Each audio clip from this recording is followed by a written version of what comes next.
What if your final breath wasn't the end, but the beginning of something far more terrifying? Have you ever wondered what really happens the moment your heart stops beating? Not in theory, not in wishful thinking, but in the raw, soul-ripping truth of a near-death experience. Because what I saw when everything went black changed everything I thought I knew about life, death, and eternity. This isn't just another story. This is a descent into a place so silent it screamed, a place where time collapsed, and I wasn't just dying, I was crossing. There was no tunnel of light, no warm welcome, just a thick, consuming darkness, pressing from all sides. At first, I thought I was dreaming. Then I felt it, that cold awareness that something was horribly wrong. I wasn't floating. I wasn't flying. I was falling, slowly, deeply, into a space that felt alive, watching, waiting. The silence was the first thing that broke me. It wasn't peaceful. It was suffocating, eternal, like something had swallowed sound itself. But underneath that silence, there were echoes, distant, twisted, like whispers that had lost their meaning. I couldn't tell if they were voices or just memories unraveling. And then the cold came. Not the kind you feel on your skin, but the kind that gets inside you, that makes your bones feel hollow. The kind of cold that makes you remember every regret you tried to forget. And that's when I knew I wasn't just nowhere. I was somewhere, and that somewhere was waiting for me. If you've ever doubted life after death, if you've ever dismissed those who said they saw hell, you might want to stay with me, because what came next wasn't imagination. It wasn't metaphor. It was real. It was personal. And it may be the warning your soul has been ignoring. Before we go deeper, I want to ask you something. Have you ever had a dream that felt more real than life? A moment where time didn't make sense, but emotion did. Have you ever woken up with a fear you couldn't explain? Maybe you weren't dreaming. Maybe it was a glimpse. Leave a comment below if you've ever felt like your soul went somewhere while your body stayed behind. And if you're brave enough to keep watching, subscribe now. Because what you're about to hear isn't just my story. It might be yours too. And then, it happened. The silence that had consumed everything suddenly ruptured, split open by something so violent, so overwhelming that I couldn't breathe. The first scream didn't sound like it came from a throat. It sounded like it came from a soul. A scream that wasn't just noise. It was pain given voice. And then another, and another, until the air itself was shaking with them. I was surrounded by a storm of agony, as if every tortured cry had been waiting just beneath the surface of that darkness, building, collecting, until it exploded around me. They weren't distant anymore.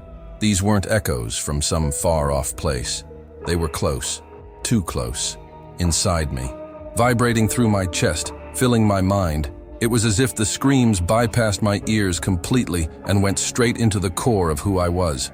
I tried to cover my ears, tried to shut it out, but nothing helped. The sound wasn't coming from out there.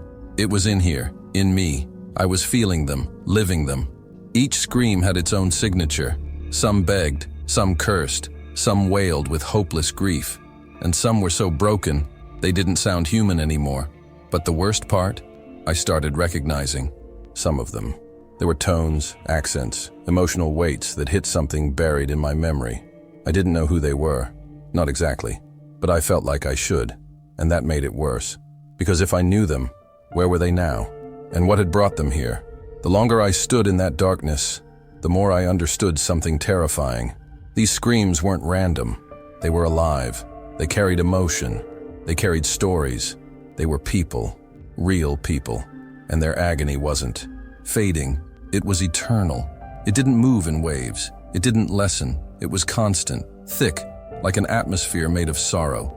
Every scream was like a knife, not just into the silence, but into me, into every part of me I tried to hide from, every choice I justified, every moment I stayed silent when I should have spoken, every sin I thought I buried. I didn't just hear torment, I felt it, and in that place, there was no hiding, no explaining, no pretending I hadn't heard what I heard. The guilt I thought I had managed in life, justified, minimized, ignored, was suddenly stripped of all its excuses. It stood raw and exposed, and it burned, not like fire, but like shame so deep it turns to physical suffering. The kind of pain that makes you want to crawl out of your own existence. But there was nowhere to go. I was naked, not in body, in soul, and the screams wouldn't stop. They circled me, swirled around me like smoke made of sound. Some screamed in rage, others in pure begging, like they were pleading with someone, anyone, for a second chance, for mercy. But there was no answer, and that silence, that same silence that had swallowed me before, had now become something else entirely. It wasn't empty anymore. It was judgment. It was the silence that follows the question you ignored your entire life, the one you were too busy, too proud, or too afraid to ask. I began to panic, not just in fear, but in realization. What if this wasn't a dream? What if this wasn't symbolic? What if I wasn't just witnessing something? What if I was part of it? The thought alone nearly broke me, because it made sense, too much sense. The screams didn't just feel familiar because I might have known the people. They felt familiar because they were a mirror, a reflection of my own soul's cry that I'd never dared to hear. My mistakes, my betrayals, my moments of indifference, they echoed in that place. My regrets were alive there, joining the chorus of the damned. I tried to speak, but no words came out. I tried to run, but there was nowhere to go. The darkness didn't have walls. It had weight, like a pressure around my spirit, like something was holding me in place, not with chains but with truth, and the truth was simple. I couldn't escape this because I had chosen it, not in one moment, but in 1,000 tiny ones. In every lie I told myself, in every time I looked away when someone was hurting, in every selfish prayer, every bitter thought, every time I said, "It's not my fault," when deep down, I knew. The screams were the soundtrack of consequence, and I was learning, in the most brutal way, that hell isn't some distant place filled with strangers. It's closer than we think, and sometimes it sounds like us. The weight in my chest was unbearable. It felt like something inside me was tearing apart. Not my body, my soul. And for the first time, I understood the torment wasn't just external. It wasn't fire. It wasn't chains. It was knowing. It was remembering everything you did and everything you could have done. It was clarity, but too late. It was exposure with no more masks to hide behind. Every defense I had ever used in life, sarcasm, distraction, denial, was gone. And all that remained was me, just me, as I really was. And that was enough to make me scream too. But I couldn't. My voice was frozen, not by fear, by understanding. I wasn't just hearing what others endured. I was beginning to feel what they felt. I was beginning to become part of that eternal echo. I don't know how long I stood there.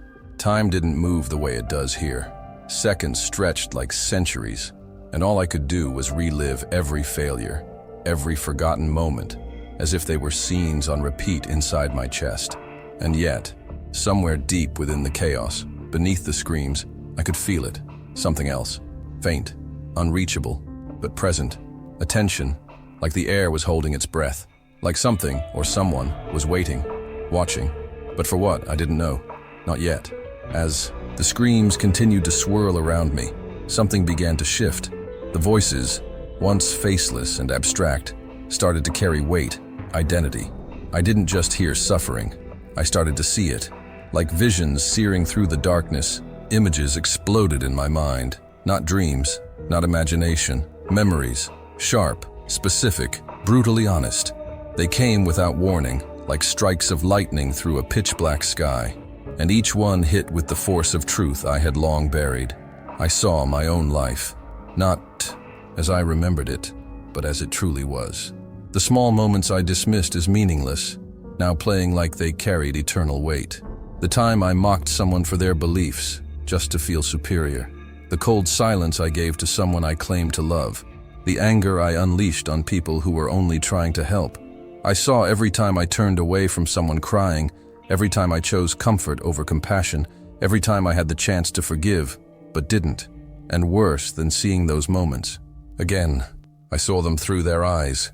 I felt their hurt, their confusion, the betrayal they carried from my actions. It wasn't like a video playback. It was immersive. I was inside their pain. I could feel the loneliness I caused, the emptiness I left behind. It was like my soul had been ripped out and placed inside every person I had wounded, even unintentionally, and I couldn't look away. I couldn't explain. I couldn't say I was having a bad day. I couldn't defend myself with context. There was no context here, only truth. That's when I realized something terrifying. This place wasn't punishing me. It was showing me, holding up the mirror I never dared to look into while I was alive. A mirror that reflected not the image I crafted for the world, but the reality of who I had been. Every sarcastic word I thought was harmless. Every selfish decision I pretended didn't matter. Every time I chose pride over apology. They were all here, alive, breathing in this space, echoing through the screams. And now the screams had faces. A woman I had lied to, a friend I had betrayed, a stranger I mocked, a family member I hadn't called back. Their faces emerged from the sound, not angry, but devastated. Their eyes held a kind of disappointment that pierced deeper than any fury could. Not because they wanted revenge, but because they had hoped for more from me, and I had failed them. I began to shake, not from fear, but from exposure, the kind that peels away every layer until nothing is left. But the core of who you really are, and who I was not who I thought.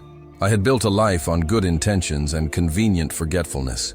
I had convinced myself I was a good person, even as I walked past pain I could have eased. I had given myself credit for the things I meant to do, but never did.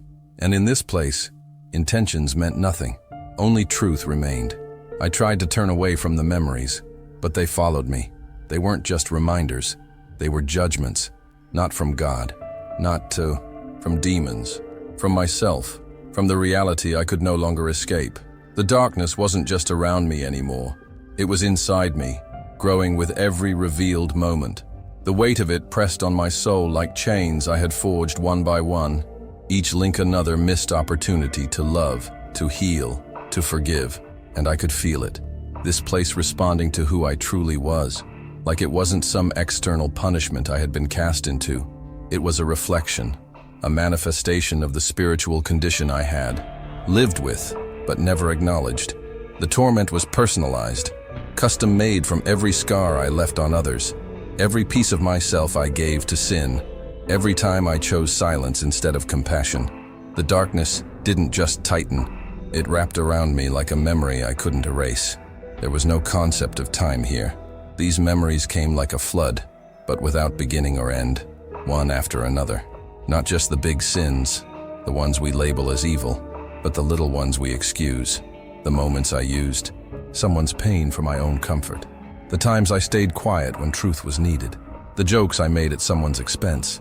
They were all counted, all remembered, not by a vengeful force, but by the eternal record of the soul. I saw a child I once ignored crying in a public place. I'd thought it was annoying, but now I felt the loneliness in that moment. I saw a homeless man I avoided eye contact with, pretending not to see. I felt the sting of his rejection. I saw a loved one reaching for connection in a moment of vulnerability, and me brushing it off because I was tired. And now I was exhausted by the regret that haunted that memory. Every missed chance to love was now a monument of pain. Every ignored whisper of conscience, now a scream. This wasn't hell in fire and brimstone. This was hell in memory, in truth, in unrelenting self-awareness. And there was no escape. No distraction, no sleep, just the weight of eternity pressing from all sides. I started to wonder, how many of these moments did I justify while I was alive? How often did I tell myself, it's not that bad, or they'll get over it, or it's not my problem? Here, those words meant nothing. Excuses dissolved into nothingness. And what remained was me, the real me, not the version I posted, not the one I showed in public, but the version I had to face when no one else was watching. And that version was trembling. My soul began to understand that the pain here wasn't imposed. It was unveiled, like a spiritual law that had always been written, waiting for me to realize it. The truth doesn't need to be shouted. It only needs to be revealed. And that's what was happening. Revelation, not from a booming voice in the sky, but from the undeniable clarity of who I had become. Somewhere, deep beneath all of this, I could still feel that presence. I couldn't see it, I couldn't hear it, but I could feel it. watching, not with condemnation, but with sorrow, like someone waiting for you to finally admit what you've always known, like someone who loved you enough to let you see the truth, no matter how painful it was. And that's when I started to feel something else, subtle, almost imperceptible, but real. The atmosphere around me shifted, not the screams, not the darkness, but something inside the darkness. A pause, a question, not yet spoken, a moment before something else begins, and I stood there, stripped of everything I thought I was, waiting for what came next. Before you continue, with this content that shows you what it's like to stand face to face with eternal judgment, you need to check out the ebook, Secrets of Life. This book reveals deep teachings from the scriptures, truths long forgotten by many, lessons that will strengthen your faith, restore your spirit, and help you understand God's path even in your darkest moments. It's not just another book, it's a warning, a spiritual map for those who feel on the edge, between faith and emptiness, between the calling and the abyss. You don't have to wait for a life-altering wake-up call to open your eyes. After this video, click the link in the description and begin your spiritual turnaround today, because tomorrow might be too late. Something in the atmosphere began to shift, not abruptly, not with noise or motion, but in a way that felt deeper than sound, deeper than space. It was like the void itself inhaled. The screams, which had dominated everything, suddenly ceased, not fading out gradually, but ending in an instant, as if silenced by something beyond them. A silence unlike the one before fell upon the space around me. This wasn't the void's silence. This was the kind of silence that arrives when something sacred enters a room. And in that stillness, I felt it. It didn't come with form or voice or fire. It wasn't like the stories I had heard growing up. It wasn't like a figure descending from above. This presence didn't demand attention. It simply was. It filled everything without taking space. It knew without asking. It judged without anger. The moment it arrived, I knew it had always been there, watching, waiting, measuring, not just actions but intent, not just words, but motives. It didn't need to announce itself. It didn't need to speak. Its existence alone unveiled everything inside me. I didn't see light. There was no brightness, no visual indication that anything had changed. But something brighter than light entered me, not through my eyes, but into my essence, like warmth washing over a frozen soul. And that's when I understood. I wasn't being seen with eyes. I was being known, completely, fully, every layer peeled back, every defense useless. It was as if I stood naked before the author of my existence, and every thought I had ever hidden, every lie I told to myself, every moment of bitterness or pride or selfishness, all stood there beside me, revealed. And it wasn't just the bad. That was what surprised me. This presence didn't only know my darkness. It knew the parts I tried to save, the tears I cried in silence, the prayers I whispered even when I doubted anyone was listening, the moments of tenderness I gave without being seen, the regrets I carried like scars beneath my skin. It saw it all. Every contradiction, every intention, every battle I fought internally but never won. Every time I said I was fine and wasn't. There was no condemnation in that knowing. That was the terrifying part. If this presence had shouted, if it had accused me, it would have been easier to bear. But there was no need for volume. Truth doesn't shout when it's absolute. The more it knew me, the more I realized how little I had ever known myself. And in that knowing, I felt something deeper than fear. I felt reverence, the kind of reverence that makes you fall to your knees without being told, not because you are forced to, but because you understand, because you are overwhelmed by the purity of what stands before you and the impurity of what you have become. I tried to look for it, this presence, to identify it, to anchor myself to some shape or symbol, but there was none, only awareness, only a spiritual gravity so immense, so undeniable, that I couldn't move, couldn't speak, couldn't even think properly. Not because I was paralyzed, but because I had finally come face to face with a force that transcended every category I had ever created. I wasn't just in the presence of God, I was in the presence of truth itself, of mercy, of holiness. And in that moment, all definitions melted. I wasn't concerned with religion, with doctrine, with theology. All of that became like dust in a storm. This wasn't about belief, it was about reality. And this reality knew me. As this presence filled the void, I felt its gaze. Not like eyes watching, but like light being poured into every dark corner of my being. Areas I had sealed off long ago. Places even I had forgotten existed. And it didn't ask for permission. It simply entered. It knew what was behind every locked door. And yet there was no violence in its intrusion. Only invitation. There was pain. Yes, the pain of being fully exposed. But not destruction. Not abandonment. What I felt was holy sorrow. Not just from me, but from the presence itself. As if it mourned what I had become. As if it grieved the distance I had created between myself and the very thing I needed most. There was no timeline here, but in that stillness, an eternity seemed to pass. And with every second, I felt the weight of divine perception settle further into my soul. I wasn't being watched. I was being experienced. There were no secrets. Not a single hidden thought remained. Not a single excuse held weight. And I couldn't run, because there was no distance. I couldn't hide, because there was no darkness left to hide in. The presence was everywhere, within, around, through. It held me, not with force, but with truth. And then, everything stopped. Time, motion, thought, everything could feel my very essence suspended, as though the entire universe had paused for one holy breath, not to punish, not to destroy, but to wait. I didn't understand what for, but I knew something was coming, something sacred, something eternal. The screams that once drowned everything were gone now, not silenced by chaos, but by reverence. The memories that had haunted me faded into the background, not gone, but held, like they were waiting too. There was no sound, not even from within. My thoughts didn't race, my heart didn't beat.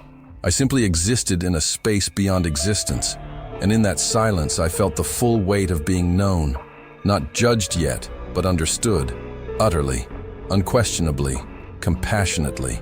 And that was more terrifying than any fire, any demon, any torment I had ever imagined, because it meant that every excuse I had ever made had just been stripped away. I had nothing left to offer, no argument, no defense, only my bare, broken soul. And still, the presence waited. It didn't rush, it didn't explain, it didn't pressure, but its silence spoke more than words ever could. It was the silence of a question not yet asked, a choice not yet given, a moment suspended between damnation and redemption. And I stood there, stripped of every illusion, my soul trembling in the gaze of the eternal, not knowing what would come next, but knowing it was closer than breath. There was no voice, yet the question came, not from outside, but from within, deeper than thought, beyond language. It didn't echo through the void. It echoed through me. I didn't hear it. I became aware of it, as if it had always been there, waiting for the noise of my excuses and distractions to quiet, so it could finally be felt.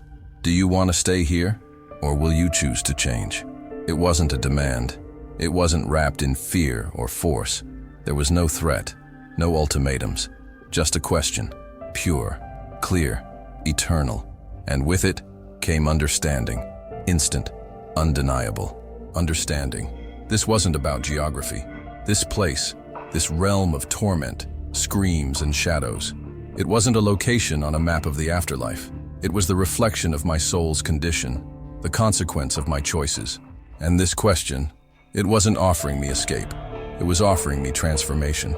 But transformation meant surrender. It meant death, not of the body, but of the ego, the pride, the lies I had built my identity on. And I wasn't sure I could do that. Not fully. I had spent so long convincing myself I was good enough, that my flaws were just part of being human, that my sins weren't that bad. But here, none of that survived. Here, I saw that the path I had walked wasn't neutral. It had been paved by every compromise, every justification, every moment I turned away from truth for the sake of comfort. The presence didn't press me. It waited, with a stillness that felt like it could stretch for eternity, and yet demanded an answer now. I understood that this moment, this sacred pause, was a gift. an undeserved, unimaginable mercy, and not everyone receives it. Many fall, scream, regret, and remain trapped in the consequences of their choices. But I had been brought to the edge of both despair and hope, and now everything hung in the balance. What terrified me most wasn't the pain I had felt in the screams. It was the possibility that I might say no, not because I wanted this place, but because changing meant letting go of who I had been. And for the first time, I realized how much I had clung to the very things that had led me here. My anger, my pride, my comfort, my control. These weren't just behaviors, they were chains, and now I had to decide if I would finally release them. My knees buckled, not from fear, but from the unbearable weight of clarity. I dropped, not as an act of submission, but because my soul couldn't carry the question standing. It was too heavy, not because of pressure, but because of how much it meant. Every second now felt infinite. Not just long, but eternal. Because in this place, time wasn't a clock ticking. It was a mirror reflecting the magnitude of the decision before me. I wanted to cry, but tears didn't come. I wanted to speak, but there were no words. Only the awareness that everything depended on what I would allow to happen next. This wasn't a decision about where I wanted to go. It was a decision about who I was willing to become. The screams had gone silent, but I still heard them. Not audibly, but within. Their memory lived inside me now, as a reminder of what happens when truth is ignored. I remembered the faces, the eyes, the pain, the regret, and I knew, with a depth that only this kind of experience can bring, that staying here meant becoming part of that echo, that scream, forever. But choosing to change wasn't a simple yes. It meant turning my soul inside out, facing every hidden corner, letting go of control, embracing a path that would require humility, surrender, and probably pain. Real change, I saw now, doesn't begin with a promise. It begins with a breaking, and I was breaking. Every part of me that had clung to the illusion of self-sufficiency was shattering.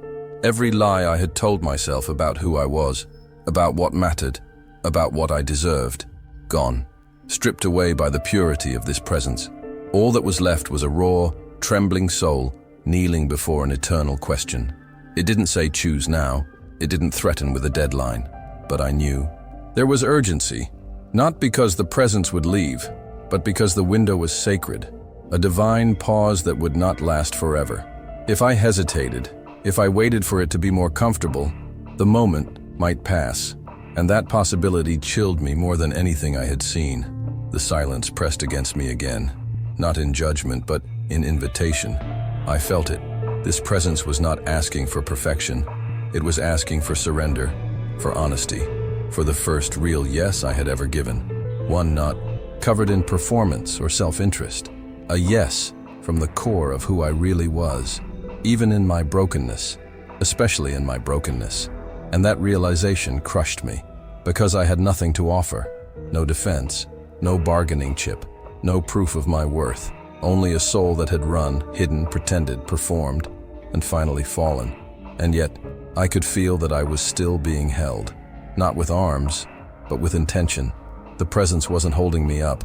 It was holding space for my choice. I tried to, reach for it. Not with my hands, but with something deeper. A longing, a whisper from the core of who I was. Not words, but consent. The smallest surrender. And even that took everything I had.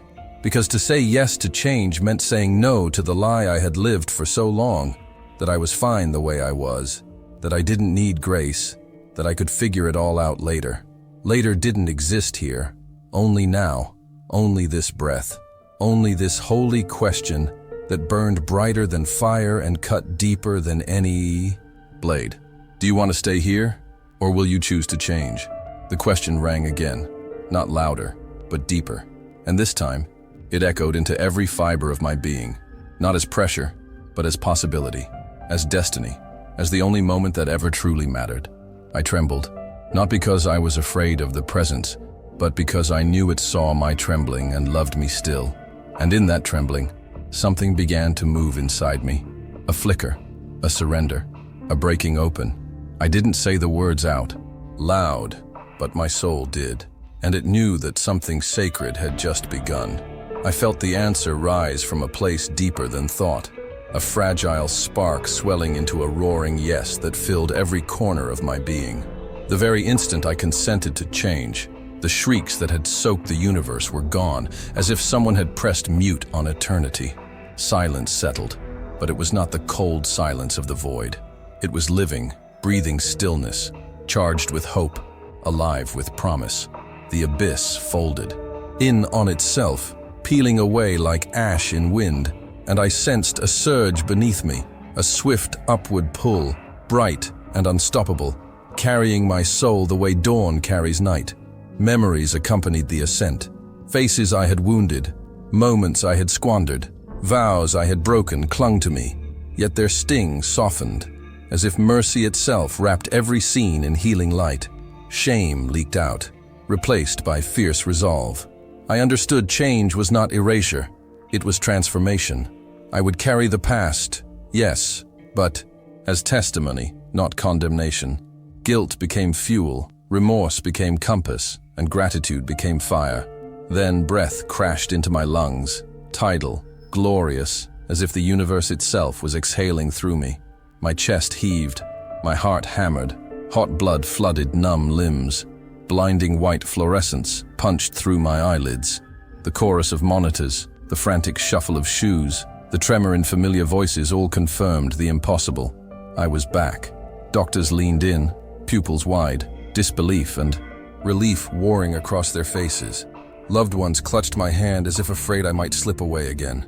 Yet beneath all the medical urgency, I sensed another heartbeat, deeper than my own, thundering the mission into my veins. I knew I had crossed a threshold few ever glimpse. I knew silence. I knew screams. I knew the question that defines forever. Now every second on this side of the veil vibrated with purpose. The presence had not stayed behind in the shadows. It hovered around me, whispering, urging, emboldening. I could feel it every time my heart synced with the monitor's rhythm. Each beep said the same thing. Do not waste this breath. Do not waste this breath. I walked out of that hospital with a softness in my step and a blaze in my eyes. Streetlights never looked so bright. Skin never felt so electric. Voices of strangers on the sidewalk carried melodies I had never heard, because I knew what waited in the hush beyond the heartbeat. I knew the weight of regret when time is up. I carried inside me the echo of those souls who never answered the question. Their cries have become my calling. Their unfinished pleas ignite urgency in my tongue. Friend, you are hearing this not by accident, but by design. Something larger than both of us lined up this moment. You have a pulse in your wrist right now, proof that mercy still lingers over your story. Do not ignore that throb. Lean into it. Let it remind you that every small decision today echoes in places you have not yet seen. If even a flicker of recognition sparks in your chest, tell me. Let your fingers testify in the comments. Confess the moment you almost drifted away, the regret that haunts your quiet hours, the secret hope that maybe, just maybe, you could start again. When you share, you shatter isolation. When you speak, you shine a searchlight into someone else's darkness. Tap the like button until it glows. Not for my ego, but as a public vow that you refuse to stay numb. That click is tiny yet thunderous, a digital heartbeat announcing you are awake, alert, alive. Hit subscribe right now. This family is forging a chain of souls determined to trade apathy for action, silence for testimony. When the next story drops, let the notification bell jolt you. Remind you to keep your spirit tuned to eternity. Keep your heart soft. Keep your purpose fierce. Share this video the moment it ends. Copy the link. Send it to the friend who laughs at fate, the sibling sinking in secret shame, the co-worker who pours vodka into coffee mugs to quiet midnight ghosts. You could be the lifeline that yanks them back from the brink. Do not tell yourself you will share tomorrow. Tomorrow is a rumor. Now is real. If you are ready to draw a line in the sand, type the words I choose change in the comments. No punctuation, no decoration, just raw resolve beating on a screen. Every time someone writes those words, the algorithm sends this warning and this hope deeper into the digital abyss, where another wandering heart might stumble onto it. Imagine 1,000 declarations stacking, a wall of courage crowding out despair. Be one of them. Some of you feel a tugging, a burn behind the ribs, a sense that you have unfinished business with someone you hurt, someone you ignored, a dream you buried under routine. When this video ends, do not scroll to numb the feeling. Call the person. Write the apology. Dust off the goal. Because the void is real, the question is real, and windows of mercy are thinner than breath. I am not special. I am simply a man yanked back from the ledge by love. If it happened for me, it can happen for you, for anyone who is willing to surrender the illusion of control. So take the step. That step is tiny on the outside but seismic in heaven. Choose change while light still rings in your ears, while blood still warms your fingertips. Before we part, place one hand on your heart. Feel it, steady and stubborn. Hear every thump spelling out the same sacred syllable. Live, live, live.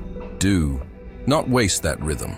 Let it drive you to moments of outrageous kindness, bold forgiveness, fearless truth.